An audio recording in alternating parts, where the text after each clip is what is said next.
Subscribe now and press the bell icon. Never miss an update.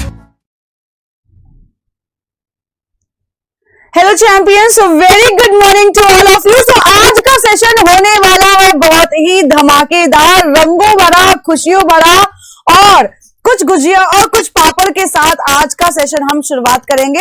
हालांकि वो आप लोगों के अपने घरों में खुद ही है, तो मेरी तरफ से जरूर खा लीजिएगा। सो आप सभी को होली के त्योहार की बहुत बहुत शुभकामनाएं। होली स्पेशल सेशन है तो कुछ ना कुछ धमाका तो जरूर होगा। स्पॉटिंग एरर के क्वेश्चंस आज हम सॉल्व करने वाले हैं, लेकिन सबसे पहले मेरी तरफ से आप सभी को हैप्पी होली की विशेष। आप लोग खूब ऐसे ही कलरफुल रहे, आप लोगों की लाइफ कलरफुल रहे और ऐसे ही खुशियां बांटते रहे। कहते हैं ना, इसमें दुश्मनी भी भुला देनी चाहिए। एक बार प्यार से गले मिल गए, हल्का सा कलर लगा दिया, जो भी मन मिटाव है मन में, उन सब को हम अग्नि में कल दहन कर चुके हैं। होलिका दहन था कल थी छोटी होली। तो उस होली में हमने सारी चीजों को, अपने सारे मन मुटावों को, अपनी सारी निगेटिविटीज को हमने होलिका में दहन कर दिया है। तो आई होप आज आप सब बहुत खुशियों से सभी अपने दोस्तों के साथ, अपने घर परिवार के साथ बढ़िया से सेलिब्रेट कर रहे होंगे और करेंगे। तो जो भी एस्पायरेंट सेशन को देख रहे हैं and those who are live, don't forget to subscribe and share the session as much as you can, so that you can join me. And आप इस स्पेशल सेशन को ज्वाइन करने के लिए क्या कर सकते हैं, you just hit the subscribe button or press the bell icon so that you can get each and every notifications on time. So चलिए सेशन की शुरुआत करते हैं। होली की विशेष हो चुकी है। So अब हम देख लेते हैं जो हमारे मार्च के बैचेस ऑलरेडी स्टार्ट हुए हैं। ये हमारी पेड क्लासेस हैं, जिसमें आप देख सकते हो कि 1 मार्च को हमारा एक एसएससी का बैच ऑलरेडी स्टार्ट हो चुका है। ठीक है, जिसकी टाइमिंग से आपकी 10 to 30 PM। तो अभी भी सीट्स अवेलेबल है, you guys can join this batch. लेकिन अब हम लोग क्योंकि बैंकिंग हैं तो हम सिर्फ बैंक की बात कर रहे हैं। यहां पे 8 to 10 AM का नया बैच स्टार्ट हो रहा है जस्ट आफ्टर होली सेलिब्रेशन, यानी कि नेक्स्ट टू नेक्स्ट वीक ये नया बैच आपका स्टार्ट हो रहा है 15 मार्च से, जिसकी टाइमिंग है 8 AM to 10 AM। Those who want to join this batch अपने आप को एनरोल करा सकते हैं और नीचे दिए गए नंबर्स पे आप सारी की सारी इंफॉर्मेशन इन रिलेटेड बैचेस से ले सकते हैं। ओके एवरीवन, चले तो आगे बढ़े सेशन की तरफ। So we are going to start our session with a beautiful smile, right, and a beautiful morning, colour भरी Holi. Happy Holi to all of you. और वो कहते हैं ना कि हमारी तरफ से आप लोगों के लिए खुशियों का त्योहार और रंगों भरा त्योहार, और हमारी तरफ से स्वीकार करिए ये होली की विशेष का त्योहार। ओके एवरीवन, थोड़ा सा मिसमैच्ड है बट इट्स ओके। शेरो शायरी नहीं आती है इतनी, बट स्टिल रंगों का त्योहार है, जो निकले सब ठीक है अगर, लेकिन ये भी नहीं कि कुछ भी। हाँ ठीक है, तो चलिए स्टार्ट करते हैं सेशन को with these colours. I hope सब लोगों ने ऑलरेडी गुलाल से अपने मम्मी पापा को, पेरेंट्स को सबसे पहले विश किया होगा, उनकी ब्लेसिंग्स ली होंगी इन दिस होली सीजन, और आपकी पूरी लाइफ, पूरा ये साल इसी तरीके से कलरफुल रहे और कॉल लेटर आपके घर पे आए ना, तो अगली होली एक सरकारी ऑफिसर की तरह हो आपकी, है ना एवरीवन। चलिए, so we are starting our day with a beautiful quote. और देखो आज का कोटेशन भी मेरा बहुत कलरफुल है। वो सॉन्ग सुना होगा आप लोगों ने, अगर दीपिका पादुकोण की मूवी देखी होगी, कि इतना मजा क्यों आ रहा है, आज हवाओं में भांग मिलाया क्या, राइट। सो बेसिकली थोड़ा सा बेसुरा है मेरे मुंह से, but still you can heard it that. तो बेसिकली इस सॉन्ग से हम शुरुआत कर रहे हैं कि ऑब्वियस सी बात है, मजेदार है, कलर से हमें प्यार होता है। कई लोग थोड़ा सा कलर्स में अनहाइजीनिक भी फील करते हैं, क्योंकि सही भी है अपने, क्योंकि कलर्स में आजकल बहुत ज्यादा वो ग्लास मटेरियल मिल करके आ रहा है, तो उसका भी ध्यान रखिएगा आप लोग। Safe Holi, right? So if I could, I would send you a rainbow because it has all the colors to fill your heart with joy and happiness. So अगर मेरे बस में हो, है ना, तो I just can send you the rainbow, है ना, जिसमें सारे कलर्स होंगे that fill your heart with joy and happiness. So happy Holi everyone. Once again a very happy Holi. अच्छे से एंजॉय करिएगा, अच्छे से त्योहार मनाइएगा, ठीक है। और ये भी लेकिन माइंड में रखना है कि हमारा एग्जाम भी है इस साल, उसको भी हमें टारगेट करना है कि त्योहार भी हर साल आते हैं, तो वैसे भी एग्जाम हर साल जरूर आते हैं, बट एग्जाम में आप ईयर्स वेस्ट कर सकते हो, होली में आप टाइम वेस्ट भी कर सकते हो, लेकिन ईयर्स आप वेस्ट कर दोगे, आपके हाथ कुछ ना लगे, कोई मतलब नहीं। तो हमें प्रिपरेशन अपनी अच्छी करनी है, राइट एवरीवन। चलिए स्टार्ट करते हैं, बैंग ऑन क्वेश्चंस को स्टार्ट करेंगे एंड सबसे पहले देखेंगे आज का वोकैबुलरी। जो आज का वर्ड है that is डिसएनफ्रेंचाइज। Now डिसएनफ्रेंचाइज, this is an verb, ये एक आपका वर्ब है, ठीक है। ये आपका एक क्या है, एक वर्ब है जिसके बारे में हम पढ़ेंगे। Deprive some of the rights to vote, जिसका मतलब होता है कुछ अधिकार आपके होते हैं वोट के, तो डिप्राइव ऑफ मतलब आपको उस चीजों का अधिकार नहीं है। एंड इसके सिनोनिम्स क्या होंगे, डिप्राइव, एंथ्रॉल, सस्पेंड और कैप्चर करना। तो ये इसके क्या हो गए, सिनोनिम्स हो गए। एंटोनिम्स यानी इसके जस्ट अपोजिट, यानी empower, liberate, you are free to go anywhere, है ना, आप बाधित नहीं हो किसी चीज को करने के लिए, तो लिबरेट उसे हम बोलेंगे, अलाउ बोलेंगे, या हम कह सकते हैं फ्री, राइट। एंड सेंटेंस इससे क्या होगा, people who are involve in anti national activity should be disenfranchised, मतलब जो एंटी नेशनल एक्टिविटी में इन्वॉल्व हैं उनको क्या कर देना चाहिए, लिमिट कर देना चाहिए, उनको कोई भी अधिकार नहीं देना चाहिए। I hope this word is clear to you all everyone. Yes or no?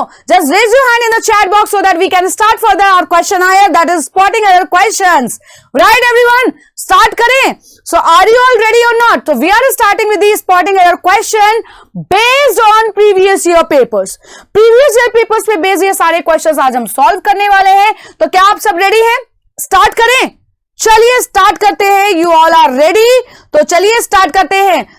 Ready हैं आप लोग? आप सभी के हैंड रेज हो चुके हैं ऑलरेडी, तो चलिए स्टार्ट करते हैं bang on spotting error questions को सॉल्व करने का। और सबसे पहला क्वेश्चन रहा आपके सामने ये। सो फर्स्ट क्वेश्चन आपके सामने है और टाइमर स्टार्ट होता है अब। जल्दी से सब लोग आंसर करते हैं। देखते हैं सबसे पहले आंसर किसका आता है। टाइमर ऑलरेडी स्टार्ट हो चुका है, तो जल्दी से बताएं किसका क्या आंसर होगा। The word recyclable plastic is being shipped to Asia where it is illegally dumped, buried or burnt with the lightest regulations. Now time जो है वो अप हो चुका है मेरे बोलते ही पूरा सेंटेंस। तो जल्दी से आप लोग भी आंसर कर दीजिए कि what can be the answer and in which part there is an error. Fast everyone. Okay, so the error is in part ए। क्या लिखा हुआ है, the word recyclable plastic is. पहली चीज यहां पे पोजीशन की जरूरत है कि वर्ड रिसाइक्लेबल, तो यहां पे थोड़ा सा कुछ हमें डिफरेंस दिख रहा है कि वर्ड के साथ एक पोजीशन होना चाहिए जो वर्ल्ड की, पूरी दुनिया की जो रिसाइक्लेबल प्लास्टिक है, तो इस यहां पे एक अधिकार, एक पोजीशन यानी कि एक अपोस्ट्रोफी की नीड है। So we will write word as, हम वर्ड में अपोस्ट्रोफी एस के साथ उसको लिखेंगे, राइट एवरीवन। हम वर्ड को विद यूज करेंगे विद अपोस्ट्रोफी एस, और यहीं पे ए पार्ट में एरर है, हेंस हमारा आंसर हो जाएगा option number A as the correct answer जिसमें एरर है, राइट एवरीवन। बढ़े आगे, चल नेक्स्ट क्वेश्चन। नेक्स्ट क्वेश्चन रहा ये। The model is based on legislation drafted in France, where businesses are required to send scrap food to waste management plants to be used as a fertilizer. And time starts now. Time start हो चुका है, जल्दी से बताइए। The model is based on legislation drafted. Time is running up guys, fast everyone. जल्द से जल्द answer करना है कि क्या आंसर होगा।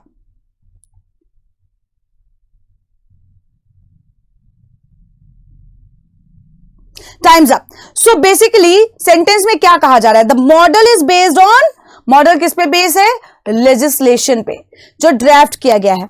इन फ्रांस वेयर बिजनेसेस, जहां पे बिजनेस रिक्वायर्ड है टू सेंड स्क्रैप फूड, जो खराब खाना होता है ना, स्क्रैप फूड की बात करें, to waste management plants to be used as a fertiliser. अब यहां पे नाउन क्या है, ऑप्शन डी यहां पे बोला गया है, तो फर्टिलाइजर क्या है, एक अनकाउंटेबल नाउन है ना। तो यहां पे आपका कोई भी एरर नहीं है, यूज एज अ फर्टिलाइजर होगा, तो यूज एज फर्टिलाइजर आप बोल सकते हो, ठीक है। तो यहां पे अ की भी नीड नहीं है, यूज एज अ फर्टिलाइजर की बजाय आप यूज एज फर्टिलाइजर बोल सकते हो, ठीक है। तो यहां पे आंसर हमारा हो जाएगा ई, नो एरर। सो बढ़ते हैं नेक्स्ट क्वेश्चन की तरफ, और नेक्स्ट क्वेश्चन रहा ये। The serial blast on Easter ranks as the worst bloodbath Sri Lanka has been since the end of the civil war in 2009 और no error. So time starts now. बताइए कि क्या किस पार्ट में error है. Fast everyone. In which part there is an error. I know Holi का त्योहार है. Happy Holi to everyone. But Holi के साथ साथ थोड़ा पढ़ाई भी जरूरी है. अब ये तो नहीं कहूंगी मैं कि होली छोड़ करके पहले पढ़ाएगा. यस, आप कलर्स जिनको पसंद है वो खेल सकते हैं, जिनको पसंद नहीं होगा वो यहाँ पे सेशन देख रहा होगा. ठीक है, तो चलिए यहाँ पे लिखा था सीरियल ब्लास्ट. अब देखो क्वेश्चन देखते हैं, हमें पता चल गया कि हमारा जो सब्जेक्ट है, दिस इज आवर सब्जेक्ट, और ये हमें क्या मिला है, सब्जेक्ट हमें मिल रहा है प्लूरल में. ठीक है, सब्जेक्ट हमें किस में मिल रहा है, प्लूरल में मिला है. तो सब्जेक्ट अगर हमारा प्लूरल है तो ऑब्वियस सी बात है उसके आगे की जो भी चीजें होंगी, चाहे वो वर्ब हो, चाहे वो आपका प्रोनाउन हो, ये सभी चीजें आपकी क्या होंगी, प्लूरल होंगी. सो यहां पे अब लिखा है जो सीरियल ब्लास्ट हुए कहां पर, ऑन ईस्टर्न रैंक्स. अब यहां पे ये जो रैंक्स यूज हुआ है, ये रैंक्स आपका क्या है, ये रैंक्स आपका है सिंगुलर, जो कि रॉन्ग है. हमें यहां पे रैंक्स क्या चाहिए था, हमें रैंक्स यहां पे चाहिए था प्लूरल. तो जब प्लूरल चाहिए होगा तो इसका प्लूरल फॉर्म क्या हो जाएगा, rank. The plural form of rank will be, ranks will be rank.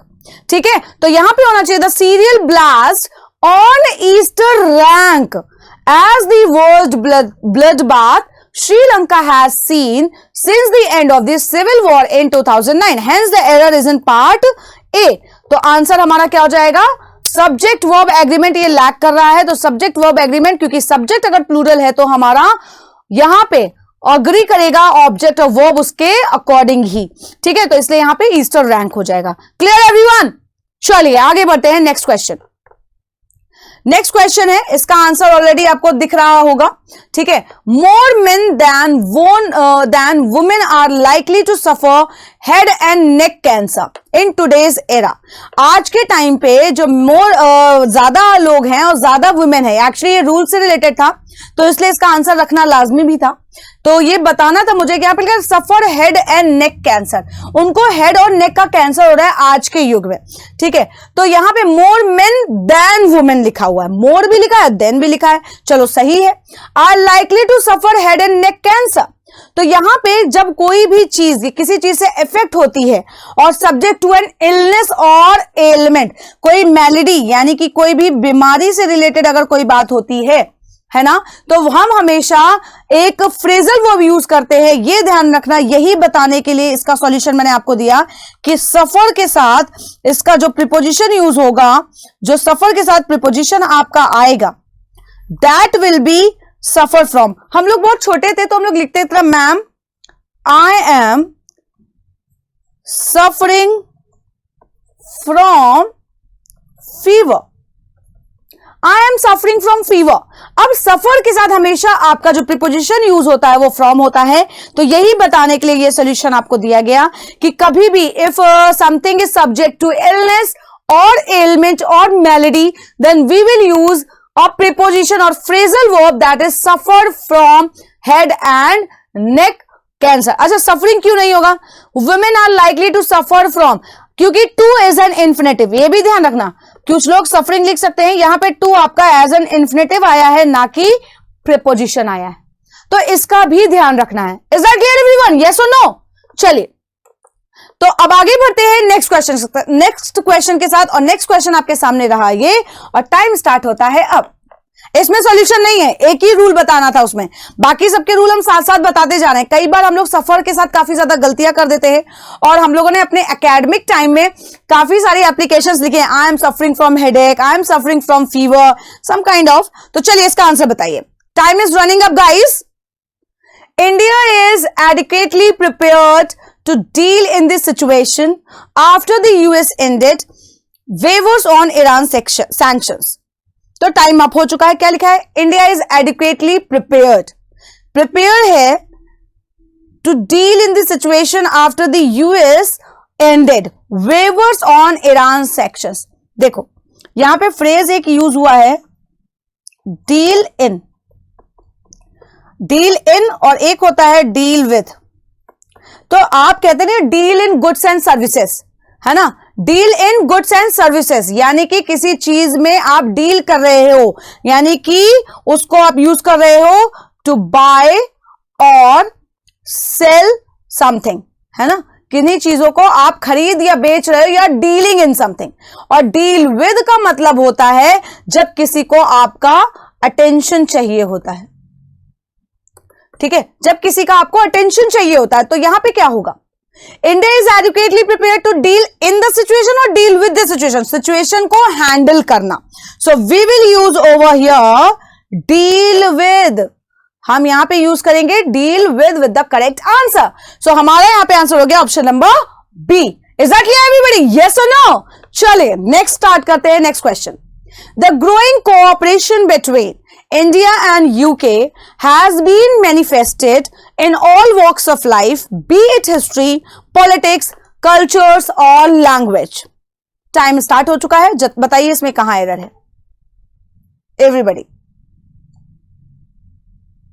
Time is running up guys, fast.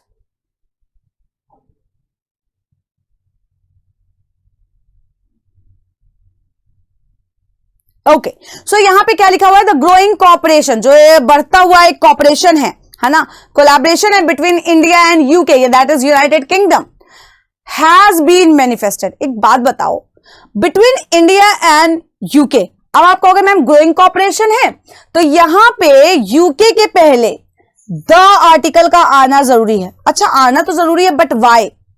जब कंपाउंड नाउन है, एक तरीके से ये कंपाउंड नाउन आपका ट्रीट होगा। दूसरी बात, उन कंट्रीज के पहले हमेशा आर्टिकल द लगता है, वी यूज आर्टिकल द उन कंट्रीज के पहले जिन कंट्रीज के नाम दो या दो से ज्यादा वर्ड्स आते हैं।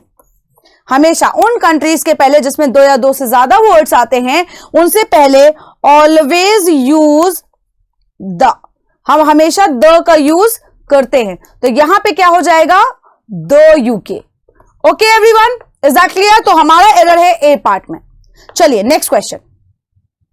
E.M. Forster wrote his novel A Passage to India after multiple trips to the country through his early life, and time starts now। बताइए किस पार्ट में एरर है?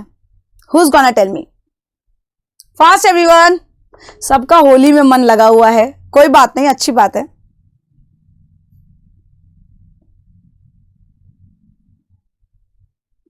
Time is running up guys, fast। E.M. Forster wrote his novel A Passage to India, उन्होंने एक novel लिखी A Passage to India after multiple trips, बहुत सारी trips उन्होंने करी देश के लिए, to the country through his early life. तो यहां पे जो आपकी एरर है, यहां पे लिखा है थ्रू। थ्रू मतलब क्या होता है, किसी के द्वारा, जैसे train passes through the tunnel, हम बोल थ्रू आउट होगा, ठीक है, सॉरी ये दो निकल गया, यानी कि through out his early life. तो E.M. Forster wrote his novel A Passage to India after multiple trips to the country। It's not through his early life, बल्कि यहां पे हो जाएगा थ्रू आउट, पूरे जीवन की जर्नी के बारे में बात कर रहे हैं, ठीक है। इट विल नॉट बी दो, तो यहां पे दो या थ्रू नहीं होगा, ठीक है। तो थ्रू मतलब होता है के द्वारा, यानी कि जैसे हम बोले अ train passes through the tunnel, तो वहां पर आपका क्या हो जाएगा, पासेस थ्रू दी टनल का मतलब हो गया कि के द्वारा, तो यहां पे थ्रू नहीं होगा, we will use throughout, ठीक है। हम क्या यहां पे यूज करेंगे, थ्रू आउट यूज करेंगे। ओके एवरीवन, क्या यूज करेंगे, थ्रू आउट, दो नहीं होगा, दो वो माय बैड, ठीक है। चलो अब यहां पे हम क्या करते हैं, नेक्स्ट क्वेश्चन की तरफ बढ़ते हैं। चलिए नेक्स्ट क्वेश्चन देखते हैं। The bill allows only close Indian relatives to be surrogate mothers and purely for altruistic reasons। Time starts now।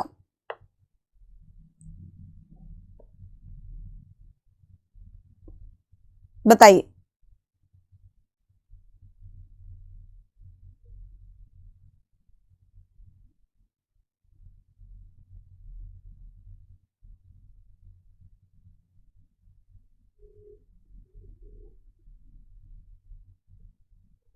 Times up. So basically इसका जो आंसर होगा वो होगा option number 5, that is no error sentence. बिल्कुल correct use हुआ है. The bill subject singular है तो वर्ब भी आपकी सिंगुलर यूज हुई है. वर्ब भी आपकी सिंगुलर यूज हुई है. Close Indian relatives to be surrogate. यहां पे कई लोग कह सकते हैं टू बी सरोगेटेड हो सकता था, but that will be wrong. Surrogate हम सरोगेट ही यूज करेंगे. Surrogate mothers and purely for altruistic reason is the correct answer. तो मार्क होगा option number 5. Next question. Finding people who violates silence zone norms will not curb noise pollution. Time starts now. बताइए क्या होगा यहां पे. Finding people who violates silence zone norms will not curb noise pollution.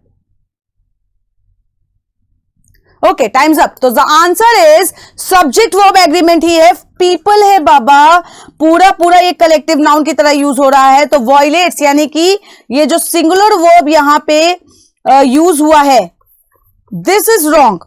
ठीक है, यहां पे आपका सिंगुलर वर्ब रॉन्गली यूज हुआ है. यहां पे आपका आएगा plural verb according to the subject. तो यहां पे हो जाएगा वॉयलेट. ओके एवरीवन, तो यहां पे मार्क हो जाएगा आंसर ऑप्शन नंबर 2 जिसमें एरर है. नेक्स्ट क्वेश्चन आपका रहा ये. अब इसमें 4 सेंटेंसेस आपको दिए हुए हैं. आपका टाइम स्टार्ट होता है अब. और एक चीज मैं यहां पे बताऊं, इसको सॉल्व कैसे करते हैं, इसीलिए सॉल्यूशन भी यहां पे देखो विजिबल है. ठीक है, सॉल्यूशन आपका विजिबल है इसलिए क्योंकि इनको सॉल्व कैसे करना है ये देखो. फर्स्ट सेंटेंस जैसे दिया हुआ है, अ वीक अगो, एक हफ्ते पहले, newspapers reported that a handful of the big western oil companies. इस तरीके के क्वेश्चंस भी आपके एग्जाम में देखने को आजकल न्यू पैटर्न में मिल रहे हैं. Were close to unveiling contracts for work in Iraq, whose underexploited oil reserves are probably second only to Saudi Arabia. पूरा एक सेंटेंस है जिसको 4 पार्ट्स में डिवाइड किया गया.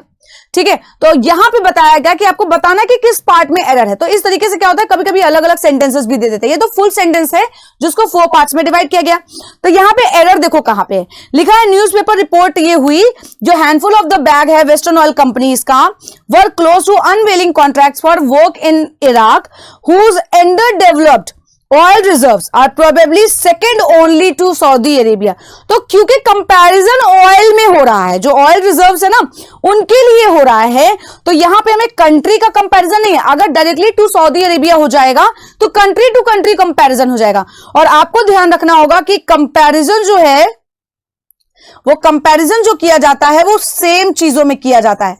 कहते हैं कि आप कंपेयर बराबरी के लोगों में करें, मुकाबला बराबरी के लोगों में होता है, वैसे कंपैरिजन सेम में होता है. कि मतलब जैसे सब्जेक्ट का सब्जेक्ट से, ऑब्जेक्ट का ऑब्जेक्ट से. कहने का मतलब है कि जैसे कोई पर्सन है, अगर कोई पर्सन है तो पर्सन का कंपैरिजन पर्सन से ही तो करोगे. ऐसा तो नहीं कहोगे कि वो उसका पैर पूरा टेबल की तरह है या वो चेयर की तरह बैठता है. तो पर्सन का आप ऑब्जेक्ट से तो करते नहीं हो कंपैरिजन. तो यहां पे आपका उसी तरीके से होगा कंपैरिजन. तो only to those of Saudi Arabia की तरह. ऑयल रिजर्व्स के बारे में बात करें, that is why we will use here those of Saudi Arabia. तो यहां पे इस तरीके से आपका एरर आपको मिल जाएगा ओनली 4 में. और आप आंसर क्या मार्क करोगे, ओनली 4. तो इस तरीके से इनको सॉल्व करना. आई होप ये क्वेश्चन आपको समझ में आ गया होगा. यस और नो, समझ में आ गया. Only 4 is the correct answer. तो चलिए नेक्स्ट देखते हैं. अब यहां पे एक चीज हिंट आपको दी गई है कि it suddenly start talking about the different subject. और बताना है कि किस में एरर है. बताइए किस पार्ट में एरर है. Who is gonna tell me.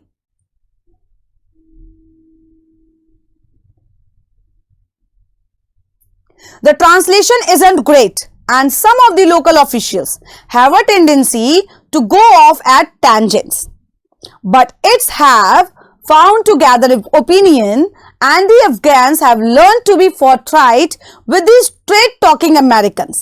Now see guys, यहाँ पे लिखा है go off at tangents. ये जो phrase use हुआ है ये थोड़ा सा wrong है. go off at tangents नहीं होता है, होता है यहाँ पे go off on a tangent. Tangent, not at a tangent, तो यहां पे रिप्लेस हो जाएगा ऑन, यानी कि सेकंड पार्ट में एरर है जिसमें हमें मिली है। तो go on a tangent means होता है कि किसी भी डिफरेंट चीजों के बारे में बात करने लगना, ठीक है। तो किसकी टेंडेंसी बता रहे हैं, जो कुछ लोकल ऑफिशियल्स है उनके पास क्या टेंडेंसी है कि वो तुरंत ही किसी और के बारे में बात करने लगते हैं, भले ही कोई और बात चल रही हो। तो इस तरीके से हमारा आंसर हो जाएगा option number 2। Comes to homework question, ठीक है। अब होमवर्क क्वेश्चन की तरफ हम बढ़ते हैं। होमवर्क क्वेश्चन में आपका ये होमवर्क क्वेश्चन है, इसमें आपको क्या करना है, एरर फाइंड आउट करनी है और कमेंट बॉक्स सेक्शन में करके बताना है कि क्या इसका करेक्ट आंसर होगा। तो जरूर कमेंट बॉक्स में करिएगा। Till then happy Holi to everyone. और अगर सेशन समझ में आया हो so don't forget to like, comment and share the session. अगर नए हैं चैनल पे don't forget to subscribe the channel. Till then have a great day ahead and happy Holi. Subscribe now and press the bell icon. Never miss an update.